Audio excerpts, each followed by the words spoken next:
فاعوذ باللہ من الشیطان الرجیم بسم اللہ الرحمن الرحیم۔ سورۃ البقرہ رکوع نمبر 4۔ وَإِذْ قَالَ، اور جب کہا، ربک، آپ کے رب نے، للملائکۃ، فرشتوں سے، انی، بے شک میں، جاعل، بنانے والا ہوں، فی الارض، زمین میں، خلیفتاً، خلیفہ۔ اور جب کہا آپ کے رب نے فرشتوں سے کہ میں بنانے والا ہوں زمین میں خلیفہ، قالوا، تو فرشتے کہنے لگے، اتجعل فیہا، کیا آپ اس میں بنائیں گے، میں ایسے شخص کو، یفسد فیہا، جو اس میں فساد کرے گا، یعنی زمین میں فساد کرے گا، ویسفک الدماء، ویسفک کا مطلب ہے بہانا، الدماء، خون، ایسے لوگوں کو، ایسے انسانوں کو پیدا کریں گے زمین میں جو فساد کریں گے اور خون بہائیں گے۔ وَنَحْنُ نُسَبِّحُ بِحَمْدِكَ، اور ہم تو پاکی بیان کرنے والے ہیں، آپ کی تعریف بیان کرنے والے ہیں۔ قَالَ، تو اللہ رب العزت نے فرمایا، انی اعلم، بے شک میں زیادہ جانتا ہوں، ما، ان چیزوں کو، لا تعلمون، جنہیں تم نہیں جانتے۔ اب یہ جو اللہ رب العزت نے فرمایا کہ میں زمین میں خلیفہ بنانے والا ہوں، تو اس خلیفہ ہونے کا مطلب یہ ہے کہ وہ زمین میں اللہ تعالیٰ کے احکام پر خود بھی عمل کرے انسان، اور اپنی طاقت کے مطابق دوسروں سے بھی عمل کروانے کی کوشش کرے۔ اور جب آگے فرشتوں نے فرمایا کہ آپ زمین میں ایسے انسانوں کو پیدا کریں گے، ایسی نسل پیدا کریں گے جو فساد کرے گی، تو فرشتوں کے اس سوال کا جو مقصد تھا نا، خدا نہ خواستہ وہ کوئی اعتراض کرنا نہیں تھا، بلکہ وہ حیرت کر رہے تھے کہ ایسی مخلوق کو پیدا کرنے میں کیا حکمت ہے جو نیکی کے ساتھ ساتھ برائی کی صلاحیت بھی رکھتی ہو، اور جس کے نتیجے میں زمین پر فساد پھیلنے کا بھی خطرہ ہو۔ اب یہ جو فرشتوں کا جو سوال تھا، یہ بطور اعتراض نہیں تھا، بطور استفسار اور تعجب کے تھا، کیونکہ مفسرین نے یہ بھی بیان کیا ہے کہ انسان سے پہلے زمین پر جنات پیدا کیے گئے تھے، اور انہوں نے آپس میں لڑ کر ایک دوسرے کو ختم کر ڈالا تھا۔ تو فرشتوں نے سوچا کہ شاید انسان بھی زمین پر اسی طرح کریں گے، اسی لیے فرشتوں نے اللہ رب العزت سے یہ سوال کیا۔ آگے فرمایا، وَعَلَّمَ، اور سکھائے اللہ رب العزت نے، آدم علیہ السلام کو، الاسماء، نام، کلہا، سب کے تمام اشیاء کے نام سکھائے، ثم عرضہم، پھر جب آدم علیہ السلام کو پیش کیا، علی الملائکۃ، فرشتوں کے سامنے، فقالا، تو اللہ رب العزت نے فرمایا، فرشتوں سے فرمایا، انبئونی، کہ تم مجھے بتا دو، باسمائی، یہ تمام کے تمام، ہاؤلائی، نام، باسمائی ہاؤلائی، یہ تمام کے تمام نام تم مجھے بتا دو، ان کنتم صادقین، اگر تم سچے ہو، یعنی اگر تم اپنے اسی خیال میں سچے ہو کہ کوئی مخلوق تم سے زیادہ عالم پیدا نہیں کروں گا زمین میں، اور خلافت کے بھی تم ہی زیادہ مستحق ہو، تو ان سب چیزوں کے نام مجھے بتا دو۔ بظاہر ان الفاظ سے معلوم ہوتا ہے، وعلم آدم الاسماء، بظاہر ان الفاظ سے تو یہ معلوم ہوتا ہے کہ اللہ رب العزت نے یہ نام صرف اور صرف آدم علیہ السلام کو ہی سکھلائے تھے۔ اور اس کا ایک دوسرا احتمال یہ بھی ہے کہ اللہ رب العزت نے جب آدم علیہ السلام کو نام سکھا رہے تھے، اس وقت فرشتے بھی موجود تھے، لیکن کیونکہ ان میں ان باتوں کو سمجھنے اور یاد رکھنے کی صلاحیت نہیں تھی، اسی لیے وہ ان ناموں کو یاد نہیں رکھ سکے۔ آگے فرمایا، قالو، فرشتے بولے، سبحانک، آپ کی ذات پاک ہے، لا علم لنا، اور ہمیں کچھ علم نہیں ہے، الا ما علمتنا، مگر وہ جو آپ نے ہمیں سکھایا، انک انت العلیم الحکیم، بے شک آپ علم والے اور حکمت والے ہیں۔ اب یہاں پر فرشتوں نے اپنی عاجزی کا اظہار کیا، پہلے اللہ رب العزت سے سوال کیا، اور اب یہاں اپنی ہی عاجزی کا اظہار کر رہے ہیں کہ آپ زیادہ جانتے ہیں، اور ہم تو صرف اتنا ہی جانتے ہیں جتنا آپ نے ہمیں سکھایا۔ آگے فرمایا اللہ رب العزت نے، قالا، فرمایا، یا آدم، اے آدم، انبئہم، آپ بتائیے، باسمائہم، ان تمام چیزوں کے نام، فلما انباہم، پھر جب آدم علیہ السلام نے ان کے نام، باسمائہم، ان کے نام بتا دیے، قالا، تو اللہ رب العزت نے فرمایا، الم اقل لکم، فرشتوں سے کیا فرمایا، کہ میں نے تمہیں نہیں کہا تھا، انی اعلم، کہ میں زیادہ جانتا ہوں، غیب السماواتی والارض، آسمان اور زمین کی پوشیدہ چیزوں کو، واعلم، اور میں جانتا ہوں، ما تبدون، جو تم ظاہر کرتے ہو، وما کنتم تکتمون، اور جو تم چھپاتے ہو۔ اللہ تعالیٰ نے حضرت آدم علیہ السلام کے ملائکہ پر افضل ہونے کا سبب جو بیان فرمایا، وہ علم بیان فرمایا، اور پھر جب آدم علیہ السلام نے تمام چیزوں کے نام بتا دیے تو آدم علیہ السلام کی افضلیت ظاہر ہو گئی۔ اس آیت سے یہ بھی ثابت ہوا کہ انبیاء علیہ السلام ملائکہ سے افضل ہیں۔ اور جو یہاں پر فرمایا کہ آدم علیہ السلام نے تمام چیزوں کے نام بتا دیے، یعنی حضرت آدم علیہ السلام نے ہر چیز کا نام اور اس کی پیدائش کی حکمت بھی بتا دی۔ اور اللہ رب العزت نے جو آگے فرمایا اور میں زیادہ جانتا ہوں ان چیزوں کو، فرشتوں سے کیا فرمایا؟ اور میں زیادہ جانتا ہوں ان چیزوں کو اے فرشتوں جن کو تم ظاہر کرتے ہو اور جن کو تم چھپاتے ہو۔ اب ملائکہ نے جو بات ظاہر کی تھی وہ یہ تھی کہ انسان جو ہے نا وہ زمین میں فساد کرے گا، یہ اپنے دل میں بات چھپائی ہوئی تھی جی، یہ انہوں نے نا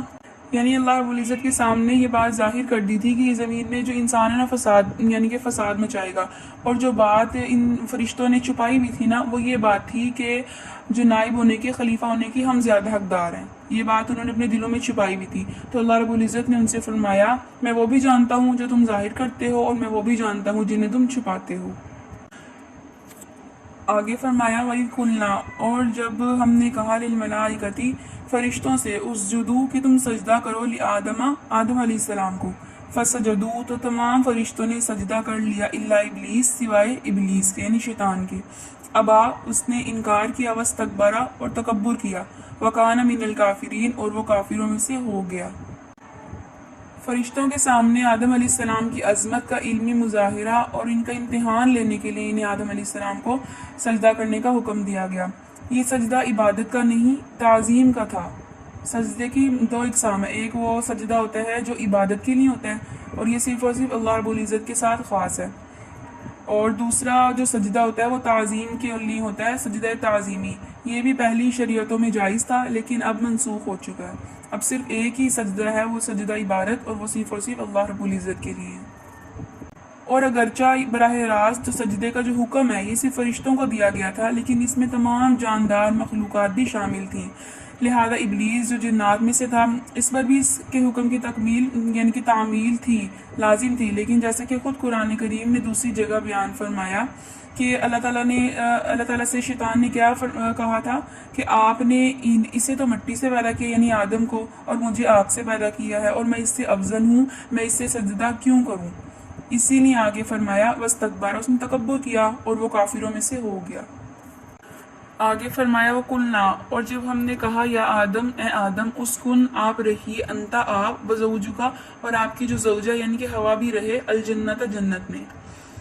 وَقُلْنَا یا آدم اسکن انتا وزوجک الجنہ وَكُلَا مِنْهَا، اور تم دونوں کھاؤ منہا اس یعنی کہ جنت میں سے، رغدن جب بھی چاہو، حیث شئتما اور جہاں بھی جو چیز بھی تم چاہو وہ کھاؤ اس میں سے، ولا تقربا، لیکن اللہ رب العزت نے آگے وضاحت فرما دی ولا تقربا، اور تم دونوں قریب نہ جانا، ہذہ الشجرۃ اس درخت کے، فتکونا من الظالمین کہ تم ہو جاؤ گے پھر ظالمین میں سے۔ اب یہ جو ہے اللہ رب العزت نے جو آدم علیہ السلام کو اور حوا علیہ السلام کو جو جنت میں فرمایا کہ تم جہاں چاہو جب چاہو جو چاہو کھاؤ پھلوں میں سے، لیکن اللہ رب العزت نے ایک درخت کے قریب جانے سے انہیں منع فرما دیا تھا۔ اب مفسرین کے نزدیک، بعض کے نزدیک یہ جو درخت تھا یہ گندم کا تھا، بعض کے نزدیک انگور وغیرہ کا تھا، لیکن اس پر کوئی دلیل قائم نہیں ہے کہ یہ یہی والا درخت تھا، اور نہ ہی کوئی واضح قول موجود ہے اس کی دلیل پر۔ آگے فرمایا فَأَزَلَّهُمُ الشَّيْطَانُ، تو شیطان نے انہیں لغزش میں ڈال دیا، فَأَخْرَجَهُمَا اور وہ نکل گئے، مِمَّا كَانَ فِيهِ یعنی کہ جنت سے نکل گئے جس میں وہ پہلے سے تھے، وَقُلْنَا اور ہم نے فرمایا اِهْبِطُوا کہ تم نیچے اتر جاؤ، بَعْضُكُمْ لِبَعْضٍ عَدُوٌّ بعض آپس میں تمہارے دشمن ہوں گے، وَلَكُمْ فِي الْأَرْضِ مُسْتَقَرٌّ اور تمہارے لیے زمین میں ایک مقررہ مدت تک ٹھہرنا ہے، وَمَتَاعٌ إِلَىٰ حِينٍ اور ایک مقررہ مدت تک فائدہ اٹھانا ہے۔ یعنی شیطان نے انہیں بہکا کر اس درخت کا پھل کھانے پر آمادہ کر دیا، اور بہانہ یہ بنایا کہ یوں تو یہ درخت بہت مفید ہے کیونکہ اس کے کھانے سے تمہیں ہمیشہ والی زندگی نصیب ہو سکتی ہے، اسی لیے اللہ رب العزت نے تمہیں اس کے کھانے سے منع کر دیا۔ اور شروع میں اس درخت کے پھل کھانے سے اس لیے منع کیا تھا اللہ تعالیٰ نے تمہیں کہ تم جسمانی کیفیت کو برداشت نہیں کر سکتے، یعنی کہ تمہارا جو جسم ہے نا اس درخت کی پھل کی جو قوت ہے نا اسے برداشت نہیں کر سکتا، لیکن اب جنت کے ماحول کے تم لوگ عادی ہو چکے ہو اور مضبوط ہو چکے ہو، تو اب وہ ممانعت تمہارے لیے باقی نہیں رہی، اب تم یہ پھل کھا سکتے ہو۔ تو اسی بہکاوے میں آ کر جب آدم علیہ السلام نے اور حوا علیہ السلام نے جب وہ پھل کھایا تو آگے اللہ رب العزت نے فرمایا اہبطوا کہ تم لوگ نیچے اتر جاؤ۔ مطلب یہ ہے کہ اس واقعے کے نتیجے میں آدم علیہ السلام اور ان کی اہلیہ کو جنت سے اور شیطان کو آسمانوں سے نیچے زمین پر اترنے کا حکم دے دیا اللہ رب العزت نے،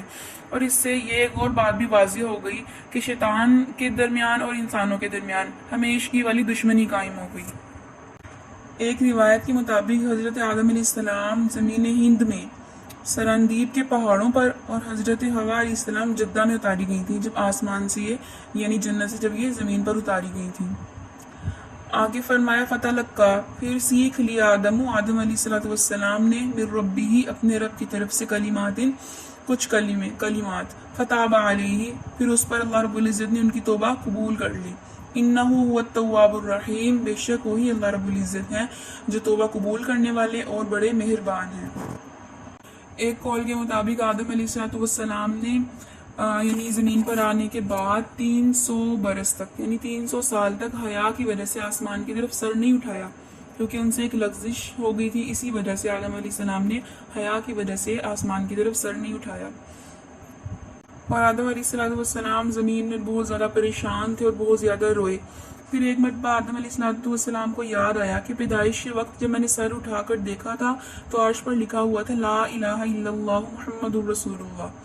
اور جب پھر ان کو یاد آیا کہ جو محمد کا لفظ ہے نا یہ اللہ رب العزت کے نام کے ساتھ جڑا ہوا ہے اور یہ کوئی عام نام نہیں ہے، یہ کوئی بہت خاص نام ہے، تو پھر آدم علیہ السلام نے ربنا ظلمنا انفسنا والی کلمات کے ساتھ اللہ رب العزت کو محمد صلی اللہ علیہ وآلہ وسلم کے نام کے ساتھ بھی اپنی توبہ قبول کروانا چاہا، تو پھر اللہ رب العزت نے آدم علیہ السلام کی توبہ قبول کر لی، اور وہ کلمات جو تھے وہ یہی کلمات تھے ربنا ظلمنا انفسنا وَإِن لَّمْ تَغْفِرْ لَنَا وَتَرْحَمْنَا لَنَكُونَنَّ مِنَ الْخَاسِرِينَ۔ پھر آگے فرمایا قلنا، ہم نے فرمایا اہبتو کہ تم سب اتر جاؤ منہا اس جنت سے جمیعاً سارے کے سارے، فَإِمَّا يَأْتِيَنَّكُمْ پھر اگر تمہارے پاس آئے منی میری طرف سے ہدن کوئی ہدایت، فمن تبع پھر جو شخص پیروی کرے گا ہدایا میری ہدایت کی، فلا خوف علیہم تو نہ ہی ان لوگوں پر کوئی خوف ہوگا، ولا هم يحزنون اور نہ ہی وہ غمگین ہوں گے۔ اس ہدایت یعنی جو ہدایت تمہارے پاس آئے گی، یعنی جتنے بھی انبیاء علیہ السلام اور پیغمبر تمہارے پاس آئیں گے تو ان کی اتباع کرنا یعنی کہ میری ہی اتباع کرنا ہے، اور اگر تم لوگ ان کی اتباع کرو گے پھر قیامت کے دن نہ ہی تم پر کوئی خوف ہوگا اور نہ ہی تم غمگین ہوگے۔ آگے فرمایا والذین کفروا اور وہ لوگ جنہوں نے کفر کیا، وکذبوا اور جھٹلایا بآیاتنا ہماری آیات کو، اولئک اصحاب النار یہی لوگ دوزخ والے ہیں، ہم فیہا خالدون اور یہ اس میں ہمیشہ رہیں گے۔ سورۃ البقرہ کے 4 رکوع مکمل ہوئے، اب 5واں رکوع آئندہ انشاءاللہ کی آڈیو میں۔ اللہ رب العزت کہنے سننے سے زیادہ عمل کی توفیق عطا فرمائے۔ وآخر دعوانا الحمدللہ رب العالمین۔